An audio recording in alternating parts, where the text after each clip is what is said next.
Okay. 5, 4, 3, 2, 1. 1, 2, 3, 4, 5. Is that what they do? Like newscasters and stuff before they start talking. I'm trying to do this. This is hard. Okay. Hopefully you can hear me.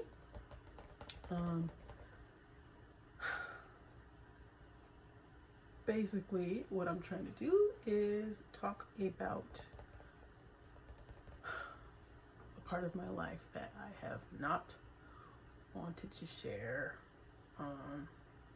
for a really long time.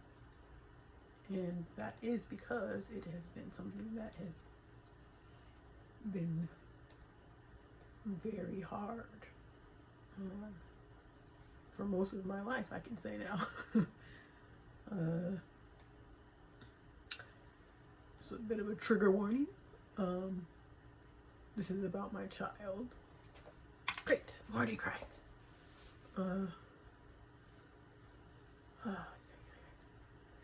Like, I've been called to kind of do this video because I just want to share it and hope that it can help other people like me that have had to deal with very tough life when it comes to having a child with special needs. Without a lot of help. Without much help at all, actually. I guess I'll start with, sorry. I'm a crybaby. I guess I'll start with how he was hurt because he wasn't born with special needs. When he was 2, he was shaken by a boyfriend of mine. I just started working as a medical assistant, and there was a lot of excitement in that and wanting to do better with my life, and because I had him at the very end of my senior year in high school, I wanted to give him a really good life. That was my focus at that time. Also, another trigger warning, I'm going to show you some photos from when he was in the hospital. Yeah, so if anybody that can't handle seeing photos of children in the hospitals, this is your warning to click away now. But basically what I wanted to try to do is just show my story in my life and with my son and what I had to endure when I was still a teenager. Yeah. So he was 2 years old. So he had a normal development until then. But basically, this is the photo of him, oh my God, when he was in the hospital. He had a traumatic brain injury, and because of that, they had to put him under and keep him under while his brain was swelling. He had intracranial pressure. They had a gauge in there to basically oh my God, to basically monitor the pressure of the brain, and had him on different medications and stuff like that to try to help with swelling, keep him cool. They had to keep like cold things under him, and then they would wrap him up around his body, kind of keep him warm, even though they had things under his body to keep him cool. That way his brain didn't herniate basically down, and then he would have died. Obviously, nobody wants anything like this to happen to their child. But also there was the clippings from, so I don't know if this is probably backwards anyway, from the newspaper of what happened. Basically, my boyfriend at that time said that he fell, and obviously the injuries didn't correlate with his story, basically. And then once his pressure in his head finally did go down, this is him after all of the stuff, you know, in his head and monitoring his brain waves, EEG and things like that. They were slowly waking him up, and because he had a left subdural hematoma, his right side, basically, it's almost like having a stroke, but obviously it wasn't a stroke. So his right side is weak. And so he had to be tube fed for, I don't remember, it was a while. When I got him home, I had to have him tube fed I had to tube feed him for a while. So he had a tube in his stomach. And he had to relearn how to walk and eat and talk and all that stuff. And then he finally got the tube out and all that. So I just wanted to give like background real quick, that was not quick, of what happened to him. And yeah, those photos are really hard to look at. I will read this poem real quick though that I wrote while he was I think this was 2004-ish when I wrote this. I don't know can't remember if it was like a little after he got out of the hospital. It was like memories of things I was thinking about, but it's called H2. I'm gonna try to get through this, okay.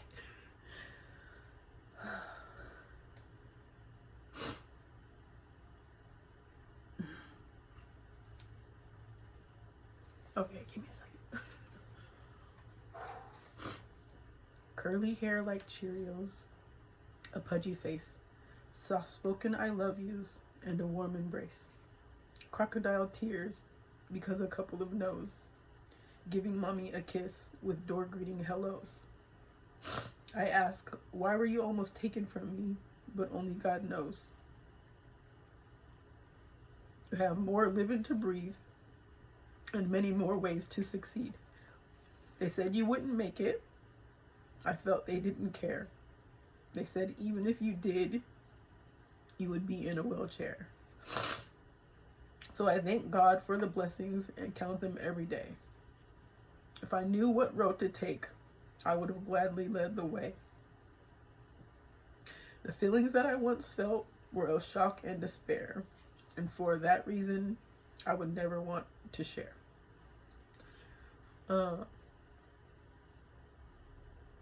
So I mean, back then, even then, I knew like it's something that was going to be very hard for me to connect with people, especially at a young age, to understand, or I didn't even know exactly either what all I would be going through, either. But again, like I said, what I'm hoping with this is that sharing this story can help other people in any kind of way, and how much pain somebody can be in and not show it, how much somebody, especially if they are feeling so alone about their children or child with special needs. Yeah, there are people that, you know, have family that have been around them and helped them, and but then there's a lot of us out here that, you know, aren't able to have that help. I spent a lot of time alone taking care of my son. Yeah. A lot of time alone. The part that I'm really trying to get to right now, which all that stuff is in the past, is what happened. And I don't know, I might make more videos about this, depending on, like, if anybody's interested in wanting to know, like, things I did, or how I coped, or how I'm coping now. But the other part that I need to share is that I had to come to a conclusion, because he's not my only child with special needs. Like, I have another child, so my household has been 2 children special needs household. Not for a long time though, because my daughter is 7. She's a twin, but she's 7, but she has autism, and that's a whole nother story. Talk about that too maybe in another video. But my son is now 22, and I had to make a decision for myself and for my kids to put him in a facility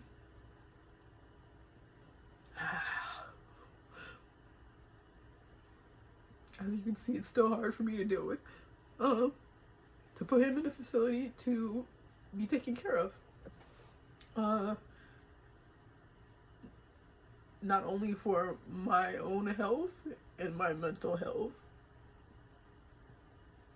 but because I also knew that I could no longer do so much, and especially almost always alone. I'm not anywhere near family, and even when I was near family, like, there wasn't really any help then either. Like, nobody, they would come in and out a little bit. I did have help from somebody special, but when you spend so much time alone doing things and taking care, like caretaker, like, I'm not saying just a mom, like caretaking, taking care of all of these needs that this person needs.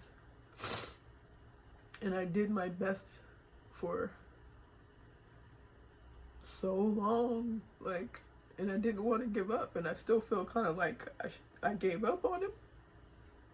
But at the end of the day, like, I knew that I couldn't do it anymore, like, not with another child that also has special needs, and I also have 2 other kids. So yeah,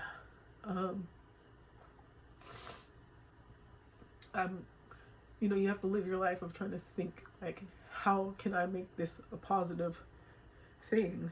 And this is kind of why I'm doing this now, because I feel like if I can help someone else who's been in the same predicament, or even, you have to find ways to also choose yourself. Like, I'm gonna be 41 and just realizing, like, most of my life I've spent in the house taking care of everybody else and everybody else's needs, and neglecting mine. And the reason why you can tell is because I've had multiple surgeries and all of these things, just not being able to take care of myself and only caring about everyone around me and how they feel, what they need, household things. Like, I've tried my best to, like, here and there push myself even harder outside of all the other things that I had to do art, beading, jewelry, painting, and really that has been my crochet. That has really been, like, my only outlet. And mind you, I like being at home. I like being in like a special space, my own space. So don't get me wrong there. I like being home, but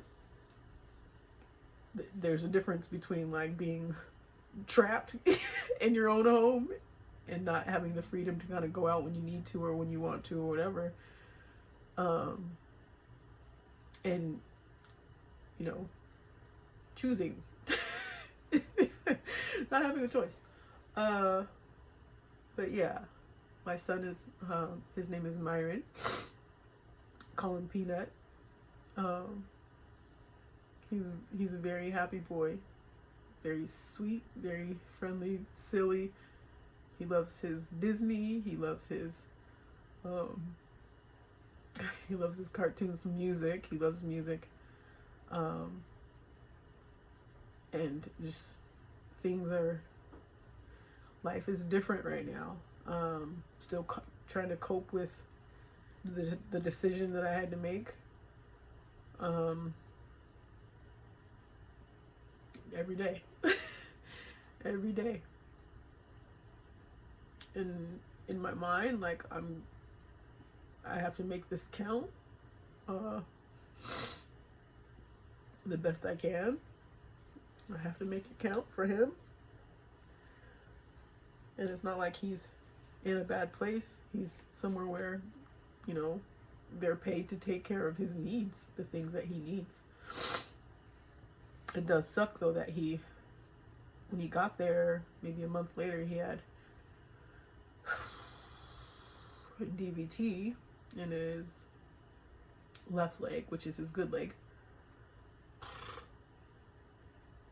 It was almost like, how much more can I take, you know? But he's okay now. They had him on blood thinners and stuff, but just it becomes harder and harder to want to like talk about things, especially if there's like more things that continue to happen. I feel like I'm rambling. I don't know. This is my first time really coming on here and just trying to be open and talk. And again, I'll try to make more videos about my experience, because obviously from when he was 2 to 22, 20 years of caretaking, and along with other things going on with other children and things like that, like it's hard right now to really get into all the aspects of things that I've had to deal with. But my goal, like I said again, is to try to put this out here and let people know that they're not alone. You're not alone. By no means. You're not alone. Even if you don't have family or people that you feel like really understand what you've gone through, you're not alone at all. And you don't have to go through it alone either. And even if you don't have other people, you have to figure out how to find something inside of you that is for you and for you only. It maybe even just between you and God. You need to find something that brings you back down to reality, gets you out of your sadness or depression or whatever you're going through. You're not alone. I'm gonna leave this here. And hopefully, again, if there's questions that anybody has about what happened or what, you know, I don't know what to say right now. Just crying. I'm just crying.